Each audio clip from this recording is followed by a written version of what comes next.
2024 has been the ultimate year of the roguelike. I talk about this and more in the most infrequent podcast on the planet, the Minty Mobile Games Podcast. Stick around. I think you guys might enjoy it, and let's get right into it. As I mentioned in the intro, I feel like 2024 has been the year of the roguelike. There have been so many roguelikes releasing every single week, and it's only increasing over time. It's actually insane. But before we get into the thick of the podcast, I want to preface this for listeners who may be listening in for the first time. This is the Minty Mobile Games Podcast.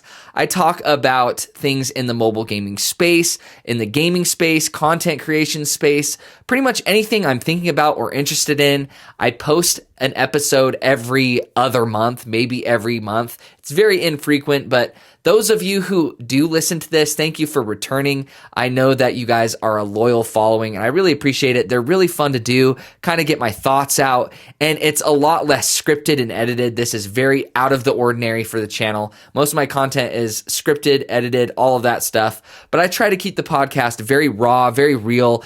You'll find me going on tangents, all kinds of stuff, and rambling. And I just have a few ideas, a few bullet points that I like to touch on. And just consider it me just chatting to you about stuff that we're interested in. And that's how I want it to feel like, is that you're just having a discussion almost, but you're just listening. So, all right, let's get into it. Now, there have been a million roguelikes releasing this year. I actually have been putting together my video for my top 10 mobile games of 2024 video. I do this every year. If you guys want a dose of nostalgia, go check out my previous year's videos, like for 2023, 2022, and I think I have one for 2021 if I don't remember correctly. But go check those out if you want a dose of nostalgia and to see what games were popping back then. It's really cool to kind of delve into the older videos of this channel and see where mobile gaming was at. Super cool. But besides that, I've been trying to put together my video. I really love putting together this list every single year and editing it, and I put a lot of time and effort into it. And I was having difficulty putting together a list, to be frank, that didn't consist of a lot of roguelikes. And I was like, dang, am I just playing roguelikes now? And I know that I seek out a variety of different games. I'm a variety mobile gaming content creator, and that means I have to keep a variety of genres. However, I feel like overwhelmingly on the App Store, we have seen way more games with roguelike elements. Maybe it's not strictly a roguelike, but it definitely has a lot of roguelike elements in there. And I'm finding that more games than not have roguelike elements, which kind of blows me away. And I don't blame developers for involving roguelike mechanics and kind of making it a forefront of their games in general, because the roguelike formula lends itself so well to mobile. Because with roguelikes, you can pick them up. It doesn't take too long to learn them. There's not a huge learning curve.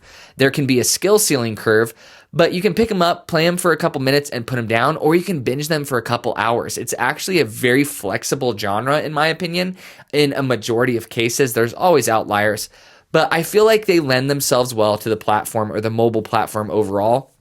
Let me know if you guys agree with that in the comment section down below.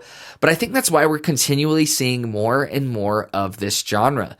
And so I was like realizing, man, I didn't really play a lot of single player games, like just story driven single player games. There's a couple that come to my mind, and they were pretty good. But all of the really standout notes to me were evolutions of the roguelike formula, or it just really felt good on mobile. So I'm still going to try to maintain a good variety in my top 10 games of 2024 list. And those of you who are listening to this, you get a little precursor. You get a little hint at a majority of the games that will be on the list, or at least a sprinkle of the games. I always try to keep a good variety so that there's at least one game on that list that you can definitely go take a look at and almost guaranteed appreciate, because I do try to sort out the crap to get to the good stuff for y'all.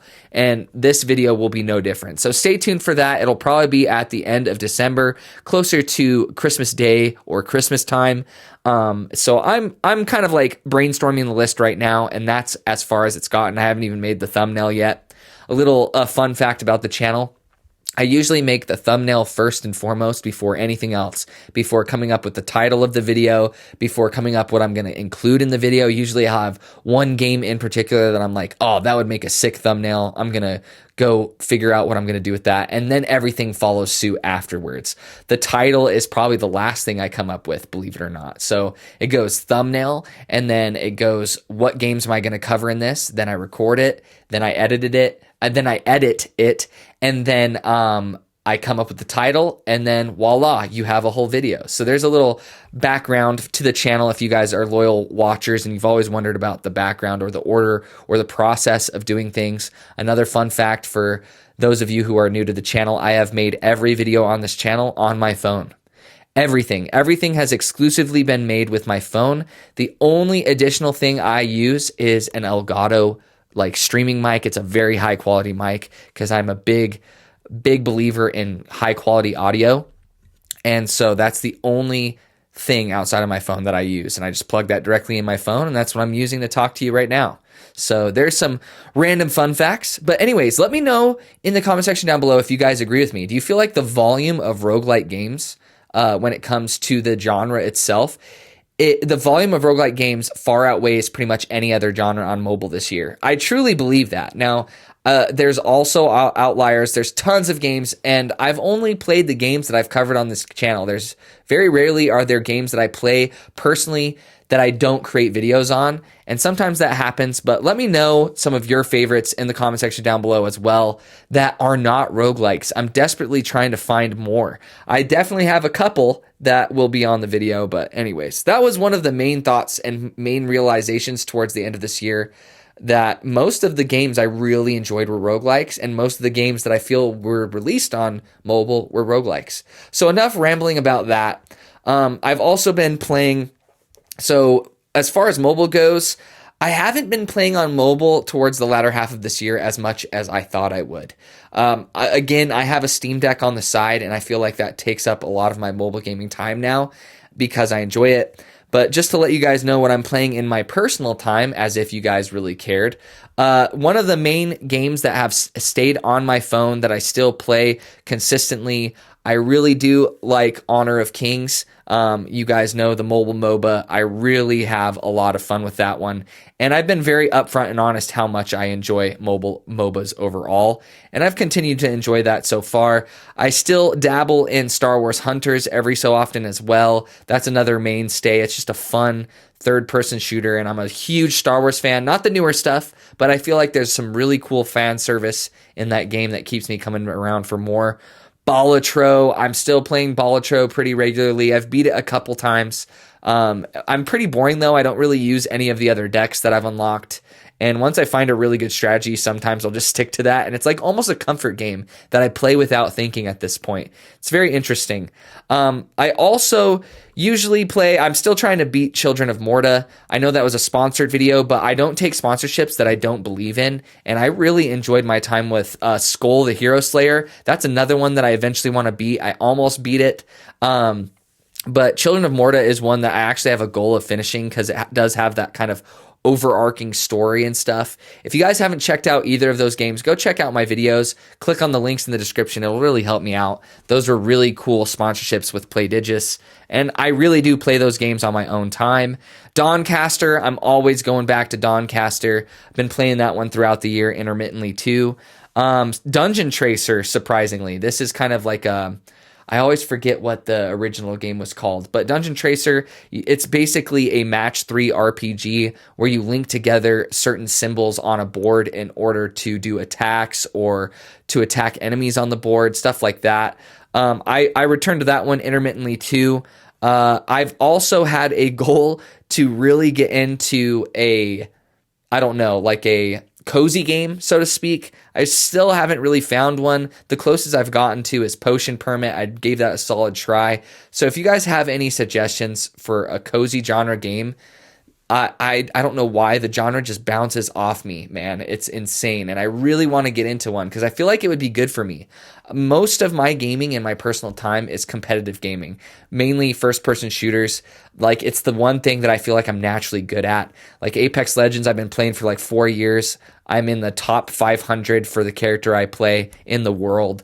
I play Apex Legends. I've been playing BO6. Yes, I know. Activision's a scummy company. But that Omni movement, just movement shooters in general. I love Titanfall 2.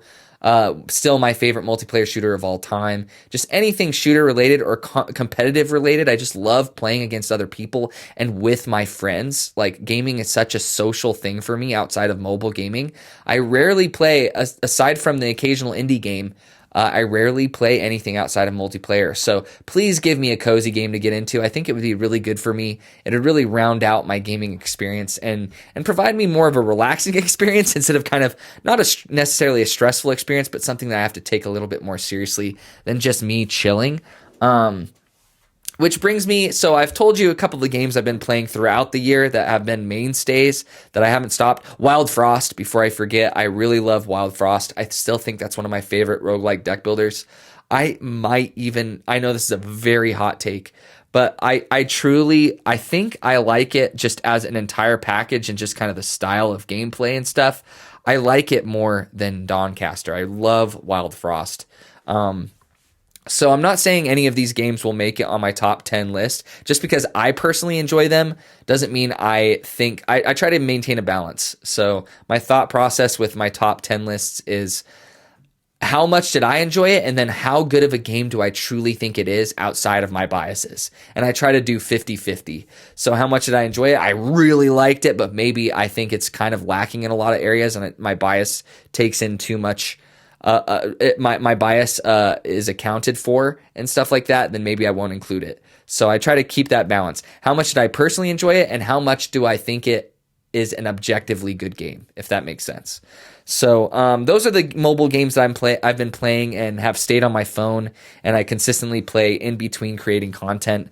But what do I play outside of Apex Legends and Call of Duty and like those multiplayer games like Honor of Kings? Like what do I play? I have a Steam Deck. I've mentioned that in previous podcast episodes, and you guys seem to enjoy hearing what I play outside of the mobile gaming space.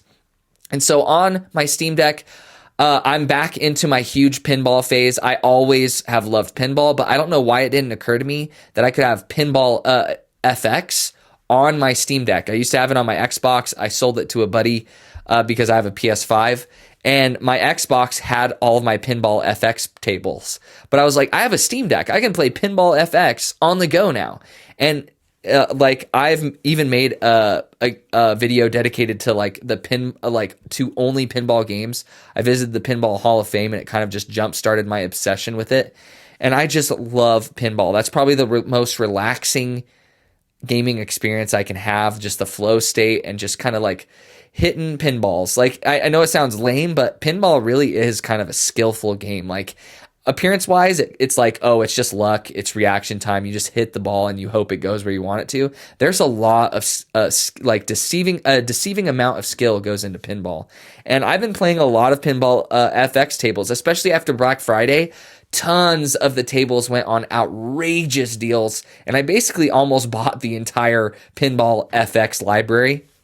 So if you've never, sorry about the dogs in the background, by the way, but if you've never played pinball, I highly suggest you guys check it out. There's a lot of great pinball games on mobile too, if mobile is your only platform right now. And I've made several pinball videos. Go check those out. There's some great pinball games on mobile. There's even Pinball FX3. I don't know what they call it actually. But I know there's a version of Pinball FX for mobile devices, and tables are really cheap on mobile too. I think they're like $3 maximum. But pinball, definitely one of my favorite nerdy things that I game in, and I've been playing a lot of Pinball FX on my Steam Deck. And I've also been playing, I always forget the title of it. Let me turn it on. You guys are going to hear it in the background. I have my Steam Deck in front of me, luckily. See how real this is? Like, I'm not editing any of this out. That was the sound of Pinball FX. I've also been playing Inscription. I want to beat Inscription, and I've played it like halfway through on my PS5, loved it, picked it up on my Steam Deck for like literally like $2, I feel, and I've been playing through it again. Such a cool roguelike deck builder with like a really cool story element with like an escape room element built on top of that. So you're playing a card game, then you can stop the card game at any time and wander around this room. You're kind of just in a hostage situation basically with this crazy person who is making you play this card game, and you try to escape out of that room and beat them at their own game. It's really cool. Inscription, I've been playing that one through again. I've been playing Flowstone Saga. This is what I always forget the title of. This is a Tetris JRPG. This is another fun, nerdy fact about me. Tetris is one of my favorite video games of all time, let alone like kind of puzzle-ish games. I love Tetris. Tetris Connect. Tetris Effect. Sorry. I love that game. I play all versions of Tetris. I used to play it on my old Nokia cell phone on the bus when I was going to high school. Like it's a long-term thing for me. And I found Flowstone Saga, and it combines Tetris into its battle system, which is really interesting. It's very imaginative. They did what they could with the formula, but honestly, it really just comes down to, are you good at Tetris or not? Okay, then you'll be doing the same exact thing in Tetris, but in the battle systems of this game. But it's cool how they kind of interweaved it and tried something different, and I've been enjoying it. I've also been playing Go Mecha Ball. Go Mecha Ball is a cool twin stick roguelike that combines like pinball-like mechanics into like a twin stick shoot 'em up. Honestly, it's really cool. The movement mechanic is what makes you feel like a pinball. You like you morph into this little ball, and you can roll around, and there's like speed pads and ramps and stuff like you'd find in pinball, but those are the arenas that you're fighting in. There's multiple bosses, tons of wacky weaponry to unlock, tons of upgrades and stuff. I've also been playing Ravita. Ravita is one of my favorite roguelikes of all time, I'd have to say. Just everything about it. It has a really cool theme / message that's actually pretty dark and pretty impactful, honestly. But Ravita is a 2D side-scrolling kind of twin stick shooter, and everything plays off of your health. So if you want to buy an item in a shop, you need to sacrifice a heart of health. If you want, everything costs health, and the better you do, the more health you're going to have, which kind of snowballs. And so the better player you are, the more powerful you're going to be, because you have more health to put into upgrades and buying new weapons and passive effects during runs. It's really cool. Ravita is criminally overlooked in my opinion as well. Definitely give it a try. I did recently buy Sea of Stars, finally. I'm a huge fan of this developer and the games they've made in the past.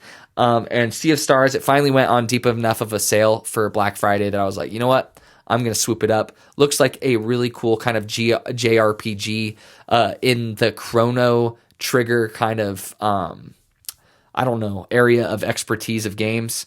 I really enjoyed, I haven't been playing this recently, but I really enjoyed Prince of Persia: The Lost Crown.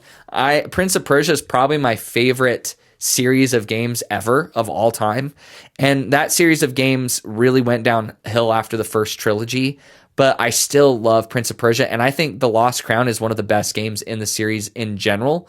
It's a Metroidvania. The reception of it was super good, but it didn't release on Steam initially. It was an Epic exclusive, and then it came to consoles later too, if I remember correctly. And it just didn't sell well because it was kind of confusing what they did. And I think people just expected Prince of Persia to kind of suck again, but it was so good, and they disbanded the development team, and it was just so much talent and such a good game, dude. If you guys, it's so good. Like one of my favorite games of the year. Please go check it out.